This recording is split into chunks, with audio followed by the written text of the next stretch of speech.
স্বাগত জানাচ্ছি খাতুনগঞ্জ থেকে মধু ছিলেন, সাথে আছে আমি শামীম জাহেদি। একীভূত কোম্পানি হিসেবে রবির বাণিজ্যিক কার্যক্রম শুরুর মাধ্যমে দেশের টেলিযোগাযোগ খাতে প্রথম একীভূতকরণ কার্যকর হলো। রবি এবং এয়ারটেল একীভূতকরণের পরে একীভূত কোম্পানিটি রবি আজিয়াটা লিমিটেড নামে পরিচালিত হবে। রবি ব্র্যান্ডের পাশাপাশি রবি আজিয়াটা একটি স্বাধীন ব্র্যান্ড হিসেবে থাকবে এয়ারটেল। আজ আমরা আলোচনা করব রবি এয়ারটেল একীভূতকরণ নিয়ে। এনে কথা বলতে আমাদের স্টুডিওতে রয়েছেন রবি আজিয়াটা লিমিটেডের chief corporate and people officer Matiul Islam Naushad. জনাব নওশাদ, আপনাকে স্বাগত জানাচ্ছি অনুষ্ঠানে। কেমন আছেন আপনি? ধন্যবাদ জাহিদি ভাই, আমি ভালো আছি। আপনি কেমন আছেন? আমি ভালো আছি। প্রথমেই আপনাকে অভিনন্দন জানাচ্ছি। রবি এবং এয়ারটেলের যে একটি মার্জার হলো বাংলাদেশে দুটি কোম্পানির মধ্যে, এবং বাংলাদেশের টেলিযোগাযোগ ইতিহাসে প্রথম এবং একটা বড় ধরনের একটা যুগান্তকারী মার্জার। এবং আমি বলবো যে অনেক চড়াই উতরাই পার হয়ে এই মার্জারটা হয়েছে। মাঝখানে বেশ কিছু রেগুলেটরদের সাথে আপনাদের হিকাপ গেছে। ফাইনালি আমরা সবাই খুশি যে মার্জার হয়েছে। আমি যে বিষয়টা আপনার কাছে জানতে চাই, এই মার্জার হওয়ার ফলে তাহলে এই মার্কেটে কি সুবিধা হলো, আর একজন কাস্টমার হিসেবে আমি কি লাভবান হতে পারি? আমি বলবো যে আসলে thank you very much, excellent question. আসলে এই মার্জারটা আমার মনে হয় এই সাবকন্টিনেন্টে এটা one of the first telecom মার্জারগুলোর মধ্যে একটা। অনেকেই মার্জার অ্যানাউন্স করেছে, ইভেন আমাদের নিকটবর্তী পার্শ্ববর্তী রাষ্ট্রে, কিন্তু এই মার্জারগুলো অ্যানাউন্সমেন্ট হয়েছে বেশিরভাগই আমাদের মার্জার অ্যানাউন্সমেন্টের পরে। সার্কেল লেভেলে দু একটা মার্জার অ্যাকুইজিশন হয়েছে পাশের দেশেও, কিন্তু আসলে বড় কর্পোরেট মার্জার এই ধরনের আসলে টেলিকম সেক্টরে আমার মনে পড়ছে না যে হয়েছে। হ্যাঁ, সেই হিসেবে যুগান্তকারী। আপনার পরবর্তী যে প্রশ্নটা ছিল যে এখানে একজন সাবস্ক্রাইবার হিসেবে অথবা ভোক্তা হিসেবে আপনার আপনি কিভাবে লাভবান হতে পারি, আপনি কিভাবে লাভবান হবেন। আমরা প্রথম থেকেই বলেছি 2015 সালের শেষ কোয়ার্টারে রবি এবং এয়ারটেল, আমরা আজিয়াটা গ্রুপ এবং ভারতী এয়ারটেল, এটা তো এদের কোম্পানি, বাংলাদেশ অপারেশন, তো ওরা যখন একসাথে মার্জারটা অ্যানাউন্স করেছিল আমরা বলেছিলাম তখন যে এখানে সবার জন্যই কিছু থাকছে, রাষ্ট্রের জন্য, দেশের জন্য থাকছে, এখানে সাবস্ক্রাইবারদের জন্য থাকছে, এখানে এমপ্লয়ীদের জন্য থাকছে, এখানে শেয়ার হোল্ডারদের জন্য কিছু থাকছে। রাইট? মার্জারের যে কনসিকুয়েন্স, এটা কিন্তু সবার জন্যই কিছু না কিছু পজিটিভ দিক থাকছে। আমরা এটাতে থাকতেই পারে। আপনি বলছিলেন যে এমপ্লয়ীদের বেনিফিট আছে, আবার এটাও সত্য কথা, বাস্তব সত্য কথা যে দুই কোম্পানির সকল কর্মকর্তাকে বা কর্মচারীকে আপনি রাখতে পারবেন না, কিছু লোককে বাদ দিতে হবে। আসলে কিন্তু সত্যি কথা বলতে কি, আমরা কিন্তু অফার দিয়েছিলাম। আচ্ছা, আমি তো তাহলে অনেক বড় কথা হয়ে যাবে, কারণ তাহলে এটার জন্য আলাদা একটা ডিসকাশন শুরু করতে হবে। অ্যাকচুয়ালি রবি অফার দিয়েছিল, রবি একটা পিপল সেন্ট্রিক কোম্পানি, এবং এখানে চাকরি এটা চাকরি না, এটা চাকরিটা একটা ক্যারিয়ার হিসেবে আমরা দেখি। মানে there is a difference between job and a career, right? So আমরা রবিতে সবসময় এটাকে ক্যারিয়ার হিসেবে দেখি, এবং আমরা কিন্তু বলেছিলাম আমরা 100% লোক অ্যাকোমোডেট করবো। আমরা রেগুলেটরকেও বলেছিলাম এবং আমরা মিনিস্ট্রিকেও বলেছিলাম, এবং ওনারাও আমাদেরকে কিন্তু অনেক ভালো গাইডেন্স দিয়েছে, রেগুলেটর এবং আমরা আমাদের যখন হিউম্যান রিসোর্স প্ল্যান রেগুলেটরকে এবং ঊর্ধ্বতন কর্তৃপক্ষদেরকে আমরা দেখিয়েছি, they were really amazed and they really supported us all through. আমরা বলেছি যে আমরা কিভাবে অ্যাকোমোডেট করব এবং কি করব, কারণ we all managed it very smartly, because আমরা এই 2 বছর আগে থেকে কিন্তু আমরা অলমোস্ট হায়ারিং বন্ধ করে দিয়েছিলাম, এবং আমরা গ্যাপ ক্রিয়েট করেছি, এবং সো দ্যাট ইয়েস একটা জার্ক তো হবে, কিন্তু আমরা ম্যানেজ করে ফেলতে পারবো। এবং আপনি লক্ষ্য করেছেন হয়তো বা যে আমরা কিন্তু এ পর্যন্ত রবি আজিয়াটাই একমাত্র বড় কোম্পানিগুলোর মধ্যে একটা যারা কিন্তু এই পর্যন্ত কোনো ভলান্টারি সেপারেশন, মিউচুয়াল সেভারেন্স অথবা এই ধরনের কোনো শব্দ আমাদের কোম্পানিতে নাই, কিন্তু কারণ we smartly efficiently manage hour people. Very good, very good. আবার হয়তো ব্যবসার প্রয়োজনে কখনো কখনো কোম্পানির সাথে তার বিজনেস ইন্টারেস্টের কারণে সম্পর্ক হতে পারে, সেটাও স্বাভাবিক। আমরা এর ছোট্ট একটি বিরতি এই মুহূর্তে, তারপর আপনার সাথে আমরা আবার কথা বলা শুরু করবো। আমরা নিচ্ছি একটি বিরতি, আবার শুরু করছি আলোচনা। জনাব মতিউল ইসলাম নওশাদ, আপনাকে আবার স্বাগত।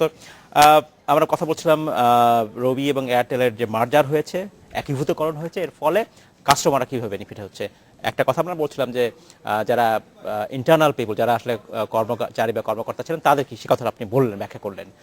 আমরা যদি বলি টেকনোলজিক্যাল কি সুবিধা হবে, নেটওয়ার্কের এক্সপ্যানশন কি সুবিধা হবে, যার ফলে অধিকাংশ মানুষ লাভবান হতে পারে। Thank you. রবি তো একটা বড় নেটওয়ার্ক ছিলই।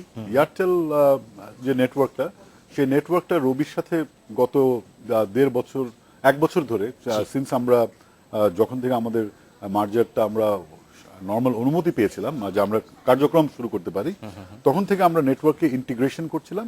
এটা অলমোস্ট শেষ পর্যায়ে সারা দেশের নেটওয়ার্ক ইন্টিগ্রেশন। আর যেটা টেকনোলজিক্যাল ভাষায় বলে ডিআর, ডোমেস্টিক রোমিং, তার কারণ হচ্ছে এয়ারটেল কাস্টমার তার সত্তা বজায় থাকুক, কারণ সে একটা ব্র্যান্ডকে পছন্দ করে, সে এই ব্র্যান্ডের সাথে থাকতে চায়, আমরা তাকে তার 016 ব্যবহার করার তার সুযোগ থাকছে। সরকার সে অনুমতি দিয়েছে, একটা সময় বেঁধে দিলেও অনুমতি দিয়েছে যে ব্র্যান্ডটা ব্যবহার করার জন্য। আর রবির কাস্টমার সে তার সত্তা বজায় রাখতে চায়, আমরা সবার সত্তায় বিশ্বাসী। যেমন এটা অনেকটা বিয়ের মতো কিন্তু, রাইট? বিয়ে কিন্তু দুইটা ছেলে আর মেয়ের মধ্যে হয় না, এটা দুইটা পরিবারের মধ্যে। আবার এমনও হতে পারে, একটা স্ট্র্যাটেজি থাকতে পারে যে যখন শুধু একটা নম্বরে হচ্ছে না, যেমন গ্রামীণ ফোন বেশ কিছুদিন আগে তারা একটা 013 একটা পেলো, পরে আবার সেটা বিটিএসতে বলা হলো, রেগুলেতে বলা হলো না, আপনার যে সিম ব্লক আছে সেগুলো আগে ওপেন করেন। তো সেটা একটা স্ট্র্যাটেজি হতে পারে, সেটা একটা স্ট্র্যাটেজি হতে পারে। বাট আমরা কিন্তু সেটা চাইলেও, আমরা হয়তো অ্যাকোমোডেট করতে পারলেও, আমরা ভেবেছি যে স্বকীয়তাটা বজায় রাখতে একটা ব্যাপার। তো আমরা যেটা করেছি, এখন নেটওয়ার্ক যখন ইন্টিগ্রেশন হচ্ছে, যেমন এয়ারটেল কাস্টমারদের আপনি চিন্তা করে দেখেন, তার সারা দেশে তার কিন্তু 100% কিন্তু নেটওয়ার্ক কভারেজের আওতায় এসছে। এয়ারটেলে কিন্তু এই ব্র্যান্ডের সবাই এত বড় নেটওয়ার্ক কভারেজের মধ্যে ছিল না আগে। আবার রবি কাস্টমারও কিছু কিছু জায়গায় এয়ারটেল বেটার, সেখানে আপনার রবি কাস্টমারও সেই সুযোগটা পাচ্ছে। আর একটা জিনিস যেটা হচ্ছে, এই এয়ারটেল কাস্টমার যখন রবিতে কল করে, তখন সেটা তার কোনো অফনেট, এটাকে অননেট হয়ে যায়, কোনো অফনেট চার্জ থাকে না। আর সবচেয়ে বড় জিনিস হচ্ছে অপটিমাইজেশন। আমরা যদি আপনার কস্ট স্ট্রাকচার চেঞ্জ করতে না পারি, এবং এটাকে যদি আমরা ইম্প্রোভাইজ করতে না পারি, তাহলে যেটা হবে, একটা পর্যায়ে কস্ট বেড়ে গেলে আলটিমেটলি কস্টটা কিন্তু কাস্টমারকেই বিয়ার করতে হয়। এখন মনে করেন একই জায়গায় আমার 2টা টাওয়ার আছে, এখন 2টা টাওয়ারকে মিলিয়ে যদি আমি একটা টাওয়ার করি, আমার একটা টাওয়ারের কস্টটা কমে গেল, সাশ্রয় হলো। এবং এখান থেকে যে সাশ্রয়টা হবে, এটা সবকিছু থেকে সবার কাছেই যাবে, ভোক্তার কাছেও যাবে, মালিকের কাছেও আসবে, কর্মচারীর কাছেও আসবে, সরকারের কাছেও যাবে। আমি আরেকটা বিষয় আপনাদের দৃষ্টি করছি, আমরা যখন মার্জারের কথা বলছি, এবং এই মার্জার হওয়ার আগেও বিভিন্ন সময়, আমার মনে আছে 2000 সালেও মাঝামাঝি সময়ও অনেক ইন্ডাস্ট্রি যারা সিইও ছিলেন টেলিকম সেক্টর, তারা বলছেন আসলে বাংলাদেশের বাজারে এখন মার্জার দরকার, এখন 6টা কোম্পানি অনেক বেশি হয়ে গেছে বলা হতো। এটা একটা বাস্তবতা ছিল, এবং তারই হয়তো ফলপ্রসূ এই বিষয়টা এসছে। এখন রবি এবং এয়ারটেল মার্জারটা আসলে কনসলিডেশনের কথা বলেছে বেশি, আসলে মার্জারের চাইতে আমার মনে হয় হতে পারে, সেটা এসছে। কিন্তু আমরা যখন মার্জারের কথা বলছি, সুবিধার কথা বলছি, কিন্তু একই সাথে কিন্তু বিটিআরসি তার 4G মোবাইলে 4G যে গাইডলাইন করছেন, সেখানে সে গাইডলাইনে, ড্রাফট গাইডলাইনে 5.03 একটি আর্টিকেলে তারা বলছে যে নতুন entrant /S new entrant or entrance will obtain tech neutrality, এবং তারা একই সাথে লাইসেন্স পাওয়ার যোগ্য বলে বিবেচিত হবে। এইটা কি আপনি কি চ্যালেঞ্জ ভাবে দেখছেন কিনা, নাকি এটা আসলে অর্থনীতি নির্ধারণ করে দিবে আসলে কে টিকে থাকবে? আমি মনে করি সবারই সুযোগ থাকা উচিত, এবং নিউ এন্ট্রেন্টও আসুক, হ্যাঁ, কোনো অসুবিধা নাই। আমরা সে দরকার হলে কনসলিডেট করে থাকবে, সে কম্পিটিশন করে থাকবে, আর কম্পিটিশন থাকলে তো সবাই ভালো করতে পারবে, অ্যাট লিস্ট যারা কাস্টমার তাদের লাভবান হয়, কিন্তু কোম্পানিও লাভবান হয়। তার কারণ হচ্ছে কোম্পানি তো তখন কম্পিটিটিভ অ্যাডভান্টেজ গুলো সে খুঁজে বের করতে চেষ্টা করে, এবং আপনি যদি দেখেন কম কম্পিটিশন হয়, সেখানে আসলে যেটা হয়, পিপল গেট লেথার্জিক, রাইট? তখন তার অ্যাজিলিটি কমে যায়। এক্স্যাক্টলি। ধন্যবাদ জনাব নওশাদ। আমরা নিব একটু বিরতি, নিচ্ছি একটি বিরতি, আমাদের সাথেই থাকবে।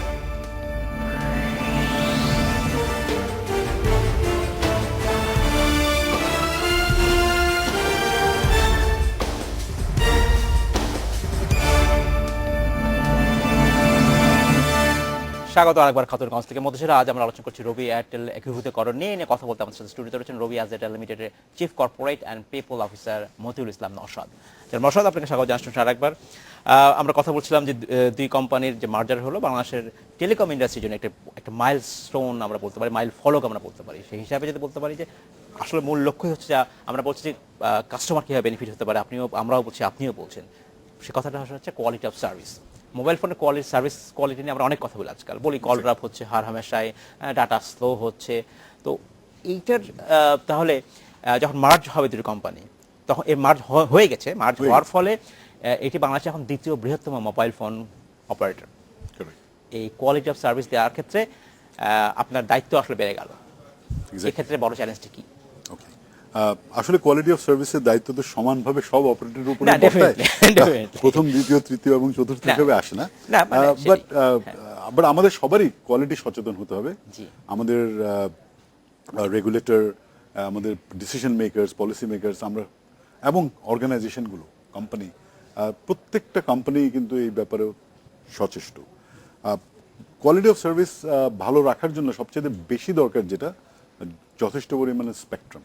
এবং আমরা জানি যে প্রতি 1.5 মিলিয়ন কাস্টমারের জন্য 1 মেগাহার্টজ স্পেকট্রামের প্রয়োজন।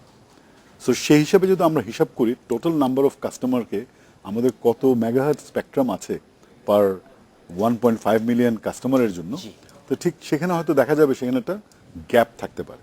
তার মানে কোয়ালিটি অফ সার্ভিস ইমপ্রুভ করতে হলে সেখানে খুবই ইম্পর্টেন্ট একটা হচ্ছে, প্রথমত হচ্ছে কাঁচামাল আপনার উৎপাদন যদি বেশি করতে হয়, কারণ স্পেকট্রাম অথবা তরঙ্গ যেটাকে সবাই বলে সেটা যথেষ্ট থাকতে হবে। আপনার যথেষ্ট কাঁচামাল না, ইনপুট যদি না থাকে আউটপুট কিভাবে হবে? তো প্রথমে কাঁচামাল থাকতে হবে। রবি সেদিক থেকে মার্জারের কারণে আমরা একটু ভালো অবস্থানে আছি।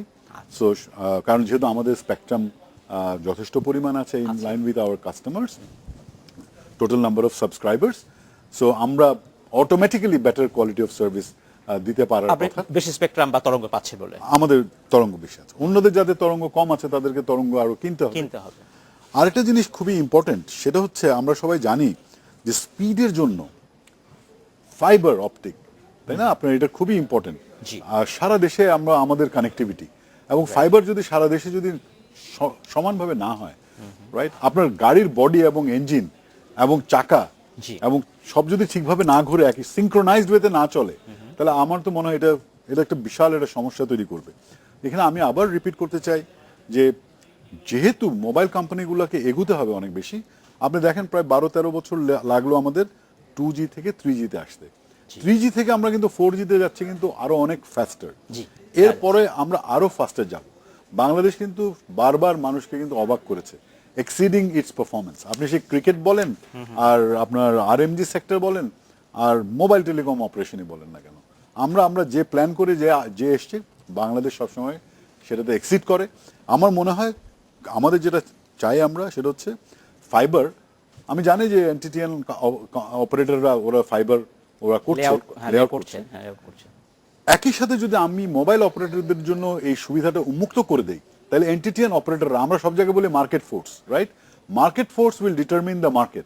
এখানে যদি আমি খালি 2-3জনকে এনটিটিএনকে বলি যে আপনার ফাইবার লে করেন, আর যে এটার মূল ইউজার তারই যদি ক্ষমতা না থাকে, তাহলে যেটা হবে, সেটা এখন বর্তমান গাইডলাইনে এটা বা বর্তমান লতে এটা অ্যাপ্রুভ করে না, সেটা হয়তো আপনি চাইছেন। আমরা মনে করি যে এটা যদি হয় তাহলে হবে কি, আপনি অপারেটরদেরকে আরো বেশি, যুক্তিটা এমন হতে পারে বিজনেসটা একটা সেক্টরের মধ্যে মানে কম্পিটিশনটা আসলে কম্পিটিশনটা থাকছে না, কম্পিটিশনটা বন্ধ হবে, এটাও একটা কারণ হতে পারে।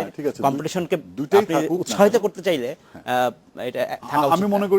আমি মনে করি এটা বেটার যে উৎপাদক মনে করেন পুরো সাপ্লাই চেইন সেই হয়তো ম্যানেজ, সে যদি ম্যানেজ করতে পারে তাকে অ্যাকাউন্টেবল। আবার এটাও সত্যি কথা, আমি কালকে এক জায়গায় বলছিলাম that do what you know the best and outsource the rest, right? আপনার যেটা আপনি সবচেয়ে ভালো জানেন আপনি সেটা করবেন। আমি যদি সবচেয়ে ভালো না জানি ওই কাজটা করতে, তাহলে অবশ্যই আমি আরেকজনের কাছ থেকে সহায়তা নেব। তো সুতরাং এখানে আমাদের চিন্তা করার কোনো কারণ নাই যে আমাকে যদি এনটিটিএন যদি ফ্রি হ্যান্ড ফাইবার লে করতে দেওয়া হয়, যে আমি সবচেয়ে ভালো করব। আমি যদি না করতে পারি, আমি অটোমেটিক্যালি আমি অন্য সহযোগী প্রতিষ্ঠানকে ডাকবো, সেটা হতে পারে, এবং তবে কোয়ালিটি অফ সার্ভিসের জন্য এটা অত্যন্ত গুরুত্বপূর্ণ। অ্যাবসলিউটলি। আমি কোয়ালিটি সার্ভিস বিষয়ে জানতে চাচ্ছি, একজন সাধারণ কাস্টমারের দৃষ্টিভঙ্গি থেকে বলি, তার পার্সপেক্টিভ থেকে আমি চিন্তা করি, প্রেক্ষাপটে আমি বলি যে কোয়ালিটি সার্ভিস আমরা বলি না এই কোম্পানি ভালো লাগছে না ওই কোম্পানিটা ভালো। এটার জন্য কি এমএনপি, মোবাইল নাম্বার পোর্টেবিলিটি, কোনো বড় ভূমিকা রাখতে পারে কিনা? কারণ প্রায় বলা হয় যদি এমএনপি করা হয় তাহলে যারা অপারেটর আছেন তারা সত্যিকার অর্থে কাস্টমারকে ওয়ার্শিপ করবেন, পূজা করবেন, আপনি কি একমত কিনা? আমি এটার সাথে সম্পূর্ণভাবে একমত আচ্ছা, হতে পারছি ঠিক না, আছে, বলুন। তবে আমি এই জায়গাটা আরেকটু বলতে চাই। আপনার সেটা হচ্ছে কোয়ালিটি অফ সার্ভিসের জন্য আরেকটা জিনিস খুবই ইম্পর্টেন্ট, যেটা ইমিডিয়েটলি করা সম্ভব এবং এটা সুযোগও আছে, সেটা হচ্ছে টেক নিউট্রালিটি। আমরা বিভিন্ন সময় বিভিন্ন রেজিমে আমরা লাইসেন্স নিয়েছি, এবং বলা হচ্ছে অবশ্য, বলা হচ্ছে দেয়া হতে পারে, লাইসেন্স, দেয়া হতে 3G পারে। লাইসেন্স, হ্যাঁ এখন সামনে 4G লাইসেন্সও আসবে। এই টেক নিউট্রালিটি যদি আমাদের করা হতো, আমার মনে হয় আরো সহজে কোয়ালিটি অফ সার্ভিস ইমপ্রুভ করা যেত, কারণ যেটা আমার হাতে অ্যাভেলেবেল আছে। আমরা সব স্পেকট্রামকে যদি সবকিছুতে ব্যবহার করতে পারতাম, তাহলে এটা টেকনোলজি নিউট্রাল যদি হতো, তাহলে আপনার ইউটিলাইজেশনটা বেটার হতো।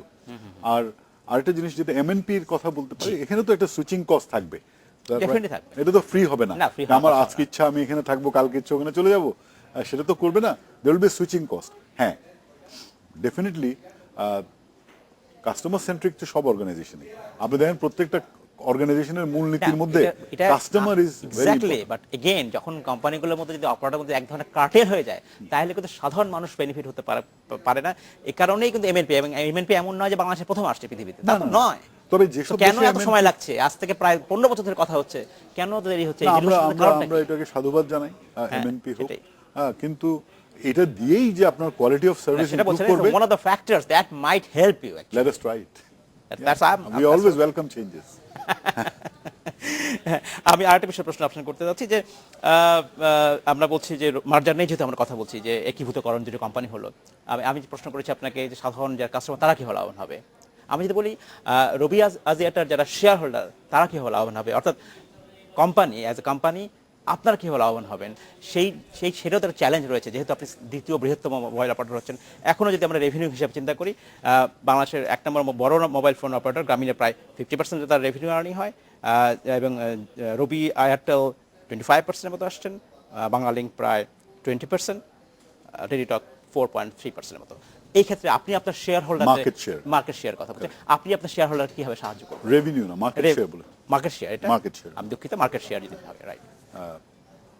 যাই হোক, রেভিনিউ মার্কেট শেয়ার মন্ত্র, যাই হোক, আমি এই ব্যাপারে একটু বলছি যে আসলে আপনি প্রথমে বলেছেন যে কনসলিডেশনের কথা আগেও বলেছে 2000 সালের দিকে। যেমন আমরা চেষ্টা করেছি যে এই দুইটা কোম্পানি যদি কনসলিডেট না করতো, দুইটা কোম্পানি যদি মার্জ না করতো, তাহলে কি হতো, কতদিন আর এয়ারটেল বাংলাদেশ অপারেশন চালাতে পারতো। এই কোম্পানি এর আগে নাম ছিল আপনি জানেন ওয়ারিদ টেলিকম, রাইট? সেখান থেকে তারা কোম্পানিটাকে ডাইভেস্ট করে দিয়েছে এয়ারটেলের কাছে, because the company was making loss. আপনি যদি কিউমুলেটিভ লস দেখেন এই কোম্পানিগুলোর, রাইট, আপনি দেখবেন যে সেটা আপনার একটা খুবই স্বাভাবিক ব্যাপার হচ্ছে, আমি যদি এক ব্যাংকে টাকা রাখি, সেই টাকা রেখে যে ইন্টারেস্ট আমি পাই, তার চাইতে যদি আমি ব্যবসা করে তার চাইতে লাভ রিটার্ন অন ইনভেস্টমেন্ট কম হয়, তাহলে আমি ব্যবসা করব কেন? আমি টাকা বন্ডে রাখবো, ব্যবসা করব না, তাই না? তো শেয়ার হোল্ডার খালি দেখবে যে আমার দুইটা জিনিস হচ্ছে কিনা, একটা হচ্ছে আমি যে অর্গানাইজেশনে ইনভেস্ট করছি সেটার ভ্যালু ক্রিয়েশন হচ্ছে কিনা, সে অর্গানাইজেশনটার ভ্যালু বাড়ছে কিনা, আরেকটা জিনিস হচ্ছে আমি যে টাকাটা ইনভেস্ট করেছি সেটার রিটার্নটা ডিসেন্ট কিনা। সে চায় না যে আমি অনেক টাকা আর্ন করবো, সে চায় আমি ডিসেন্ট রিটার্ন পাবো, এবং এই ডাইভেস্ট করলে আমি যদি কোম্পানিটা যদি ছেড়ে দেই, আমি যেন আমার টাকাটা রিটার্ন পাই, অন্তত আমি ব্যাংকের রাখলে তার চাইতে বেটার ইন্টারেস্ট রিটার্ন যেন পাই। আসলে এখান থেকে কোনো কোম্পানি কিন্তু এটা পেতে পারেনি, রবিও পারেনি, এয়ারটেলও করতে পারেনি আগে, এবং এয়ারটেল বাংলাদেশ আরো অনেক বেশি কম পেরেছে দেখেই তারা রবির সাথে একীভূত হয়েছে, কারণ রবি আরো মোর এফিশিয়েন্টলি ম্যানেজড, এবং দুইটা কোম্পানি এক জায়গায় হওয়ার পরে অনেক জায়গাতে এফিশিয়েন্সি আসবে না, অলরেডি আসছে, আমরা দেখতে পাচ্ছি। আমি আরেকটা বিষয় আপনার প্রশ্ন করতে চাচ্ছি, যেহেতু বিটিআরসির অডিট ফর্ম বিভিন্ন বাংলাদেশ টেলিকম কোম্পানিগুলো অডিট করছে, রবিটা সম্ভবত অক্টোবরের শেষের দিকে শেষ হয়ে যেতে পারে, অডিটটা শেষ হতে পারে, জিপিটা আবার শুরু হয়েছে, গ্রামীণ ফোনেরটা শুরু হয়েছে। আমার যে প্রশ্ন সেটা হচ্ছে যে যেহেতু রবি এবং এয়ারটেল মার্জ হলো, একীভূত হলো, এই অডিটটা আসলে কিভাবে হবে? এখন কি দুটোকে আলাদাভাবে অডিট করা হবে, নাকি একসাথে? এয়ারটেলের অংশের জন্য এয়ারটেল করা হবে, এবং ওটা তো মার্জ এন্টিটিটা মার্জারের পর থেকে হবে, সেক্ষেত্রে আসলে ওই অডিটে খুব একটা ব্যাঘাত হবে না। গাইডেন্স আছে কত বছর পর্যন্ত রেকর্ড কে দিতে হবে, কতদিন পর্যন্ত রেকর্ড আমরা রাখতে হয়, তো সেই অনুযায়ী যা আছে নিয়মের ভিতরে আমরা সেটাই তো করব। ধন্যবাদ জনাব মতিউল ইসলাম নওশাদ, আজকে আমাদের শেষ করতে হচ্ছে, আপনাকে অসংখ্য ধন্যবাদ। ভবিষ্যতে নিশ্চয়ই আপনার সাথে আমরা আবার কথা বলবো। Thank you very much. Thank you so much. এই ছিল আজকের মতো খাতুনগঞ্জ থেকে মতিঝিলে, আমাদের সাথেই থাকবেন, দেখা হবে আবার।